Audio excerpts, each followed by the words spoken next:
प्रिय छात्र एवं छात्राओं, आज की इस वीडियो में आप गुणनखंड सीखेंगे।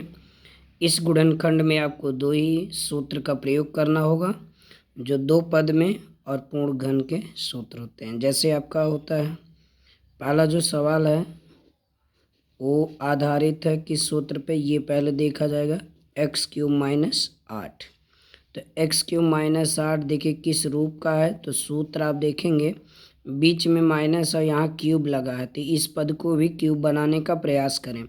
आपको याद होगा 8 जो आपका है वो 2 घाते 3 का मान होता है, यानी 2 का गुणा अगर आप 3 बार कर देंगे तो 8 आ जाएगा, ठीक है ना। तो यानी यहाँ हम लोग लिखेंगे ये भी क्यूब में है, तो सूत्र मैं देखिए यहाँ लिख रहा हूँ a³ - b³।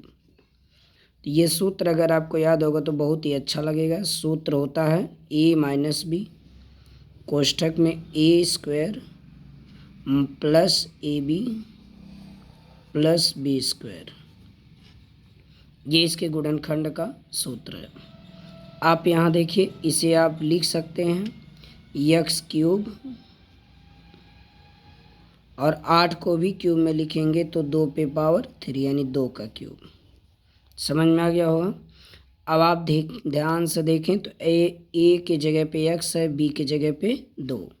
तो अब इसे गुणनखंड रूप ये दीजिए, तो पहले x और माइनस का b की जगह पे 2, फिर a² माने x² प्लस ab माने यहाँ पर x गुणे 2 तो यानी 2x प्लस b² माने दूसरा पद क्या था 2, तो 2 का स्क्वायर।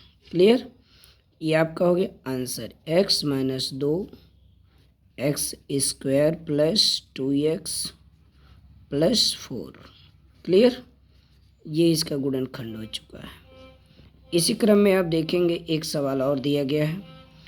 इस सवाल को आप लगाएंगे 64m³ - 343n³। क्लियर। ध्यान से देखोगे तो ये पूर्ण घन संख्याएं हैं। क्यों, यम पे तो 3 लगा, लेकिन 64 किसका क्यूब है आपको पता होगा। 64 जो है ना वो 4 घाते 3 का मान है, क्योंकि 4 चौका 16 चौका 64 होता है। इतना तो आपको सोचना ही पड़ेगा। यदि आप मैथ पढ़ रहे हैं, शुरू से पढ़ रहे हैं, तो ये सब चीज़ें आपके ध्यान में होनी चाहिए। तो ये हो जाएगा 4 और यम पूरे घाते 3। मुझे इस सूत्र में लाना ही है पूर्ण घन के रूप में। 7 के घाते 3 का मान होता है 343। ये हो जाएगा 7n का होल क्यूब। ठीक है।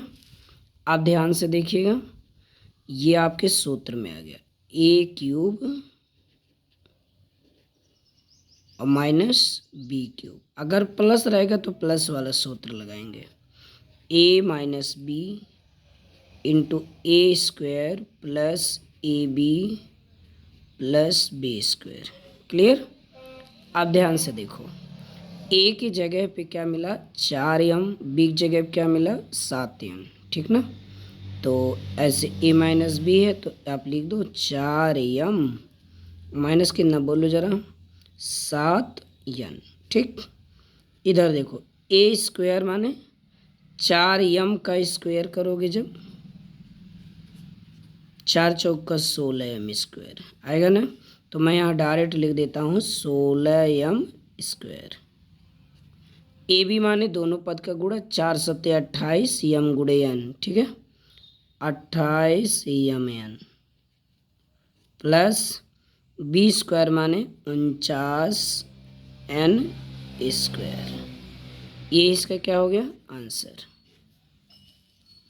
एक सवाल आगे यहाँ देखिए दिए गए a³ + 27 c³ - 1। तो a³ + 27 को कैसे आप सॉल्व करेंगे।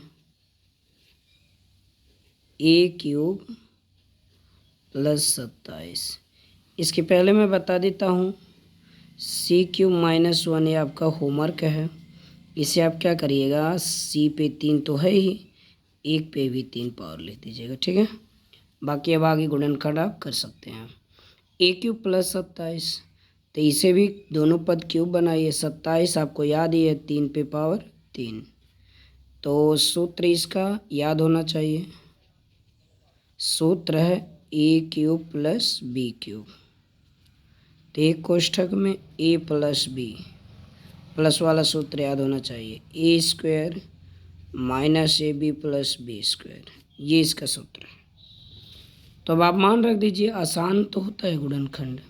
ए प्लस बी माने ए प्लस बी जगह 3, ए स्क्वायर माने a square b a b minus a b, तो 3 गुणे ए बराबर 3 है, प्लस बी स्क्वायर 3 का स्क्वायर 9, ए इसका क्या हो जाएगा आंसर। तो वीडियो कैसा लगा? नए हैं चैनल को सब्सक्राइब कर लीजिए और इसे समझने के बाद आप ऐसे प्रश्नों को ज़रूर सॉल्व करें, प्रैक्टिस करें, देखें हल होता है कि नहीं होता है।